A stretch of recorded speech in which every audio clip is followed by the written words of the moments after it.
Thursday Thunder here. It's Thursday. It's early. It's like 6:30. I'm in the dark, literally, and I want to update you on my juice fast, on my little fast experiment that's turned into now day 24. I want to talk about sleep efficiency, sleep effectiveness, how I need less sleep. I am more awake when I wake up, and just some of the benefits of fasting and sleep.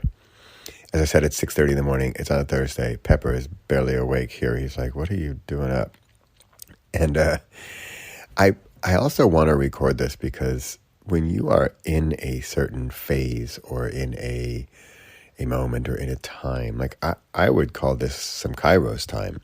It's early, I'm awake, I'm alive, I'm energetic, I'm confident, I feel great, I have positive ideas, I'm going to go for them, I don't let it get me down, I'm like, just go, go, go. And if you're listening to this and you're feeling tired or you're worn out or you're like, oh my God, when's it going to end, or just had it, I get it, because I think that's how we normally are, and I completely acknowledge that this is more of an exception, being so energetic. I'm up early. I sleep. By the way, when I say I sleep less, I don't use an alarm clock. It's just, I'm just up. Like today it was, in fact, the past 2 days has been exactly the same time. It's 4:55, and I wake up, and I usually go to pee, if you want the graphic truth there. And part of that is because I'm drinking so much. I'm not eating. So for the record here, and this is going to freak some people out, but I have not eaten solid food for 24 days. I got an apple the other day. I've been drinking, and just to get over the concerns about any dangers. And remember, I'm not a doctor. Any dangers of health and stuff. I'm getting my calories and my proteins and my nutrients mostly from smoothies. And my favorite one is a spinach smoothie, fresh spinach leaves. I do this like vanilla protein powder stuff. I do soy milk, and this soy milk definitely has sugars in it, and some ice cubes to kind of make it fresh and cool. And it's just, actually the color is really pretty. It's this sort of light green. And I'm sure it's the vanilla powder that I'm sure has some sugary junk in it. So believe me, I'm not doing the lemon juice, cayenne pepper, hardcore cleanse. And I kind of see this as a cleanse, but it's more of a fast. So I want to talk about sleep in just these few minutes here on this fine Thursday morning. And I mean, it's 7:00 in the morning. I've been awake for 2 hours, and I kind of feel like I'm getting behind on my day. And I know I've been talking about this for weeks now, but I was thinking of stopping at 30 days or when I reach my goal weight. My goal weight is 78 kilos. I don't even really use pounds anymore. I don't know what I am in pounds, but kilos. And so I was almost at 85 kilos. Just this morning I weighed myself. I'm 79.6. It's definitely lost 5 kilos, or that's more than 10 pounds, more like 11 or 12. And I can't tell you how good I feel. I can't tell you the energy I have. The lightness of body and the lightness of mind is just mind-boggling. And I want to get to 78. So I want to go for another week or 10 days. I'm at 24 days. I really want to get to 78. I'd ideally like to get under 78 because I know I'm going to gain back a couple as I start eating again. I have to tell you that the cravings I have, it's not for cheeseburgers. I like lust after an apple. I did have an apple the other day. It was really good. Well, speaking of good, it was delicious. Like, this is the best apple I've ever had. So, but sleep. I keep getting sidetracked off of sleep. Remember I talked about focus? I swear I have it. So sleep. Near the equator, when we traveled, we went through Africa. And when you're near the equator, I can't understand or explain how this happens. And I'm sure there's some, rational, astronomical reasoning for this, but there's like sunrise and sunset. And the closer you are to the equator, the more drastic the change is from daylight to nighttime. It's like I joked that, the rest of the hemispheres have a dimmer switch on the sun going down, and by the equator it's more of like a light switch. It's just click, oh, now it's day, now it's night. And it's really odd. So with fasting and sleep, I feel somewhat similar. Like with regular life, you're groggy or you're tired. Oh, I think I'm going to go to bed. Or and you're moping around, or you're a little slow and you're tired and you're in bed and you're feeling kind of, oh, wow, this long day. I'm going to go to sleep now or whatever. And now it's almost like a light switch. I'm in bed. This is so hard I don't even believe myself. But if I weren't experiencing this, I don't know if I could explain it. But it's like I'm awake, and then, oh, I'm going to bed now. Okay. And part of me this is crazy. I know I'm a total morning person, but fasting kind of makes me more of a morning person. Sorry, night owls. But I want to go to bed earlier because I know when I wake up earlier, I'm going to have that clarity of mind. And it's just such a high that I just want it. I mean, talk about cravings. I crave these mornings where I feel so energetic and lucid and just awesome. So it's another reason. I know I've been going on about this for weeks, but I'm not going to continue forever. So I am going to lose some of this clarity, which I even say to myself, I'm like, why lose it? And how can I keep it? And frankly, that is pretty much the summary of the upcoming book series, Kairos.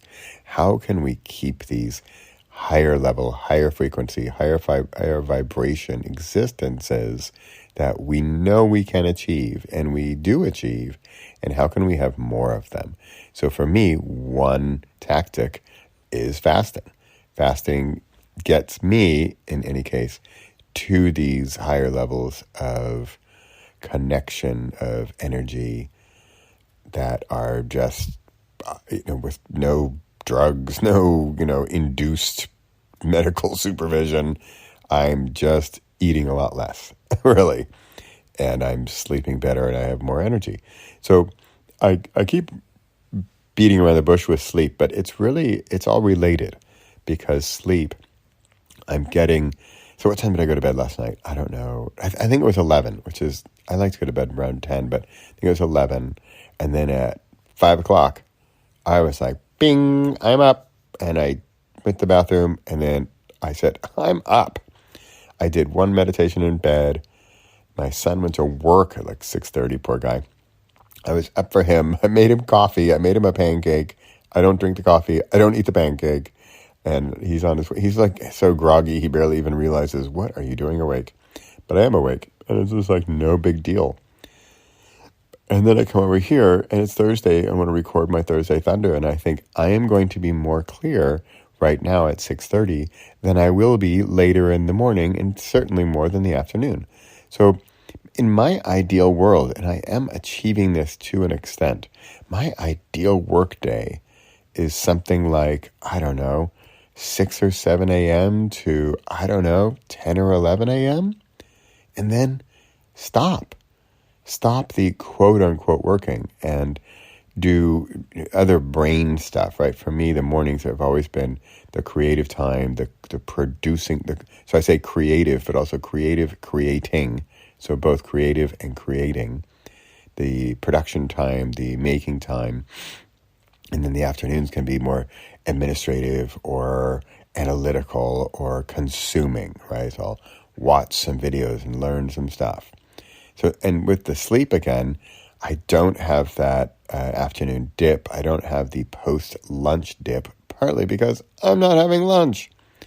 And then with the nighttime thing, like I said, with the sunset at the equator, it's just like, I'm in bed. Okay, I'm going to go to sleep. Okay, asleep. It's no like tossing and turning for hours. Like, no, I'm asleep.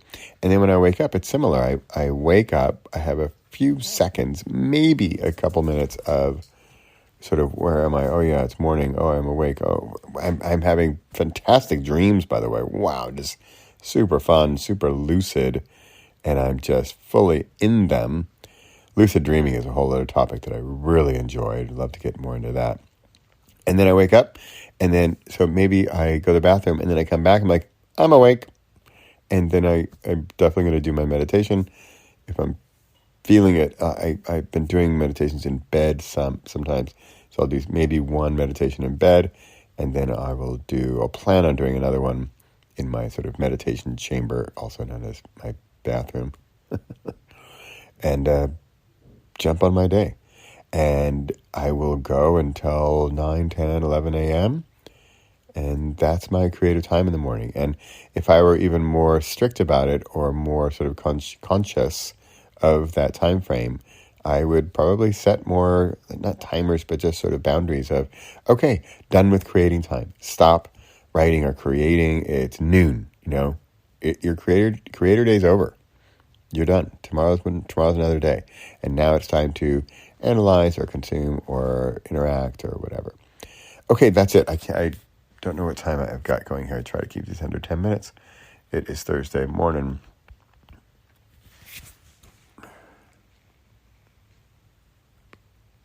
I don't know what my time is. Okay, I'm going to wrap this up. It's Thursday Thunder. I'm Bradley Charbonneau. This is every Thursday. Speaking of which, this is part of the book Frequency, and I was talking about vibration and frequency and energy, and I'm at a higher level of frequency this morning. It's like my synapses are all firing, and I'm sharp, I'm quick, I'm witty, I'm clever, I'm intelligent, I'm brilliant, right? Awesome. And then later in the day, I'm less so. And that's why I'm doing this early in the morning. And so I also do it every single Thursday. And it's just easy. So when there are people, they say, that wear the same exact suit to work every day, and they don't have to make that decision. I also don't have to make the decision about when I'm going to create something. It's Thursday. That's it. Just like I write my monthly newsletter on the 17th of the month. It's the 17th. I'm doing a newsletter. It doesn't matter if I don't feel like it. I'm going to do it. Just like this today. Except today, I feel like it because I'm feeling it. All right. Bradley Charbonneau signing off for Every Possible. See you next week. Bye for now.